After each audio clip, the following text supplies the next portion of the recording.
It's amazing what God can do with your life. But not only that did He set me free, He took me into a financial world and blessed me in a way that I could actually bless ministries and bless other people and bless kids that come from families where people are in addictions and things happen. Like what happened was so amazing. I got grade 8 education, and I certainly wasn't the kid in the class or around the school most likely to succeed. They had me figured as the fellow to go to jail, and I almost did. I came some close to it. I was even arrested for murder once, although I didn't do it, outside of Montreal. I don't know if you ever tried to tell somebody you didn't kill somebody. It was quite a job to convince them of that. But anyway, I was standing in my driveway, shoveling snow. I bought a couple of apartment buildings. The first one I bought was an old junk shop. And it was just a ragtag thing. I didn't have any money. The way I got the building, Mike, my partner, and I, was the fellow had died that owned it. It was a second-hand shop. And there was a mortgage on it of $36,000. So we come up with $1,000 to give the salesman, and we'd assume the mortgage. We had another company going. It was a little renovation company where we did roof removals and siding and windows and that sort of thing. And we got grants to do work on properties. And a lot of the times there was time left over from these grants that we couldn't use up, so we could take it and use it on the other building, which we did. And by the time the building was done and renovated, we had used our creditors and everybody we could use, and we had it finished and rented. We had the building appraised, and appraised for $160,000. By the time we paid all the bills and everybody off, we only owed $90,000.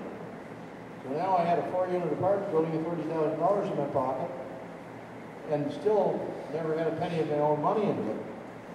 I went around the corner and bought another one, a 6-unit. It wasn't too long, we fixed that up. Same thing happened again, appraised it, took some money out of it, went and bought another one. We got that fellow to hold the mortgage till we did the work. Once the work was done, we appraised it again, got the money again. We kept doing this and doing it, and I started looking for properties that were big. Like these were all 4 and 5 units. And by this time, I was involved in ministry. This time I was working with Monty. I got involved with Monty one day through a church I had to laugh at. We had a program at the church to do with financial management. And I couldn't figure out for the life of me why I would go to that program, because financially I was doing great. But God somehow put it in my head and said, look, you've got to go to this program. So I said, okay. I couldn't figure out why. I certainly didn't have any trouble with finances. But Corinne Calabrese, Monty's personal secretary, was on the same course. So when she heard my story and how I wanted to minister to kids, you know, that were in young offenders and that sort of stuff, at-risk offenders, she told Monty about me. So one day Monty calls me, and he says, I hear you want to speak to kids. And I said, yeah, I'd like to. So he sent me over to Barnett Camp. And I took the kids up to the falls for the day and had a great time, and I spoke to them that night. And that was it. A year later, I did the same thing again. And then finally one day he said, look, we should get together and talk. I never met him. I never went together with him. And one day there was a men's breakfast, and we got together, and he came to the house after, and it was just like I knew him all my life. It was like God in the plan. It's amazing how that will happen. And from that day on, I have been involved with Bridges of Canada, going into prisons, doing prison ministry with the prisoners, working in addiction centers through ministry. I've done 2 years in the International School of Ministry, studied, and just been blessed. When I look back at how God had transformed my life, it's amazing. It's simply amazing. Like today, I have a house on a riverbank that's got 5,000 square feet in it. The whole front of the spas.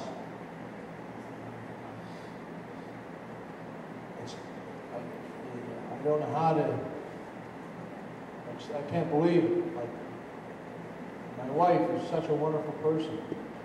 I don't know what I did to deserve it. I really don't. I don't know what, God, I guess, knew that I had a heart to help people and a heart for ministry, and He knew if He blessed me that I would share that blessing.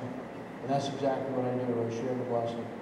But I really got close to God one night in my bedroom. It was quite an experience. My mother, I'd get on into an old folks home, and they got her regulated on a medicine called, I can't even think of the name of it, Monocaine. And I got to know my mom at the age, she was about 55 years old when they got her on it. So at the age of 55 till she died, I got to know my mom. And it was nice to know my mom and talk to my mom. And she had had a hard life.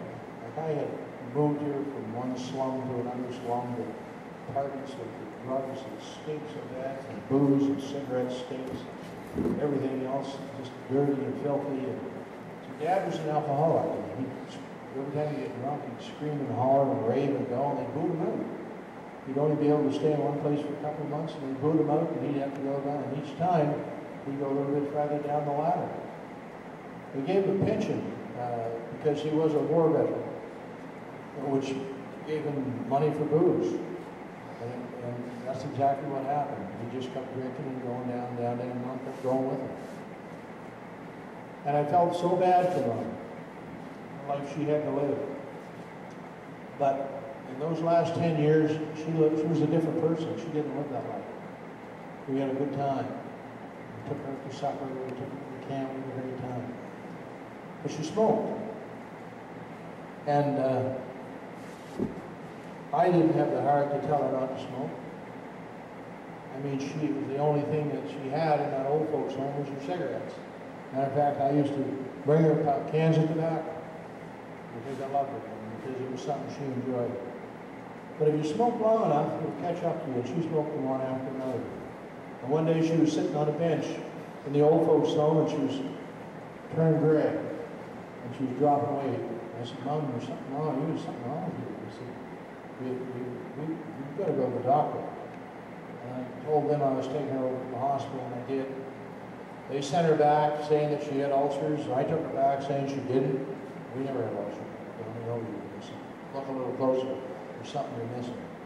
And they x-rayed her again, and they came back to me and they said, look, we found a tumor in your mother's large intestine. We're going to operate on it and take it out. I said, great. So the next day, the surgeon met me after the operation. He was looking sorry, but he said the tumor was too big. He said it was as big as a softball. He said we couldn't remove it. He said we couldn't even bypass it. He said the cancer, the tracks had gone to her liver, gone to her lungs, they were all through her. He said it was just like an animal inside of her. He said there's nothing we can do. And I said, so you're telling me she's going to have to live a life in slowly, a lot of kind of waste away and go through a lot of pain and suffering? He said, yeah, I'm afraid she is. He said, but there's nothing I could do. And he walked away. So I went to see her that morning, and she was as bright and cheery as ever. I didn't have the heart to tell her what he had told me, and I didn't. And I went to work that day, and worked, and went home that night, went to bed.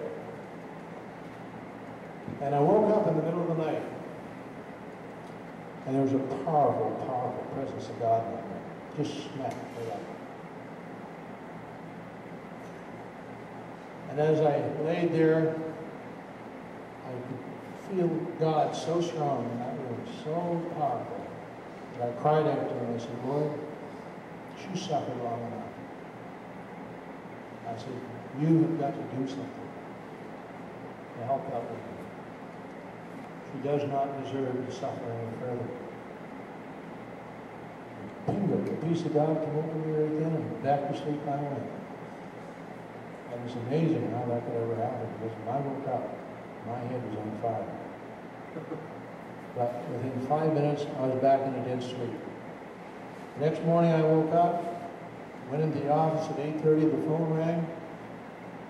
The doctor was on the line. He spoke to me, said, something to tell you. He said, your mother died in the night. I I said, really? Yeah, he said, a blood clot left the wound. He said it went to her lungs and shut the oxygen off to her brain. She died instantly with no pain, somewhere around 3:30 to 5 o'clock in the night. That's exactly the time where I had my experience with God. God answers prayer. Maybe not in the way sometimes you plan on it, but He does. He hears your prayers and He answers them. I've seen some awesome things in ministry. I've had some things happen to me in ministry that would just blow me away. I was down to a Coke conference in Orlando, Florida, and Larry Howard was there. And Larry Howard was an evangelist. He used to be a rock star. He cruised exclusively with the Allman Brothers Blues Band for 3 years. He started their shows. And at the age of 31, he OD'd on drugs and fell flat in his face. Broke his jaw, broke his face, broke his teeth out. They took him to the hospital, worked on him for 6 hours, walked out of the operating room where they were working on him and told his family there's nothing more they could do. He was gone. Larry said, when I woke up, he said, I was up in the corner of the room, looking down at my body laying on that table. This is a guy I know. This is not a story I'm telling. This is real, factual truth. He said, I was laying on that table. He said, no fear come over me. He's what came over me was shame. He said, I was 31 years of age. I'd made millions of dollars. He said, I was laying on that table, dead broke. I'd lost my house. I'd lost my car. He said, I'd lost everything, even my guitars. I lost it all. He said, I got into drugs so heavy, and I blew it all. He said, I locked myself in a house as high as 6 months, but only peek out the windows and kept injecting that stuff into my veins. He said, and there I was, laying on that table dead. He said, I knew there was a God, but he said, I wasn't a holy man. But he said, right then and there, he said, I cried out to God. He said, God, if you'll just give me one more chance, if you'll put me back into that body, I'll do anything you want me to do. Anything. Poof. He sat up. When he sat up, the orderly went running after the doctors. The nurses didn't know what to do. When somebody comes alive in front of you, it's pretty shocking. Okay?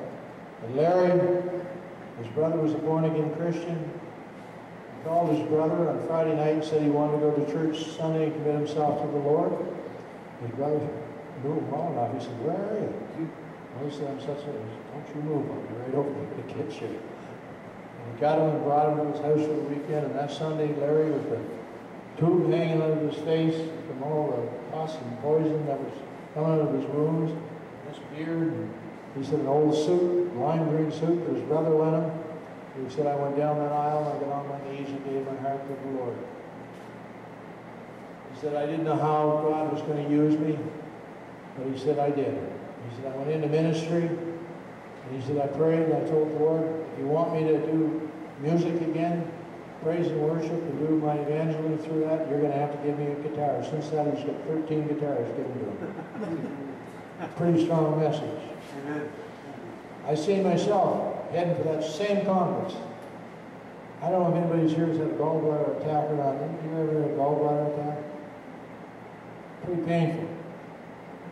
What happens with a gallbladder attack is all of a sudden there's a little bit of a hunger that starts right in between your rib cage, right here. It feels like you're hungry, but you're not hungry because you had something to eat. And you wonder what's going on.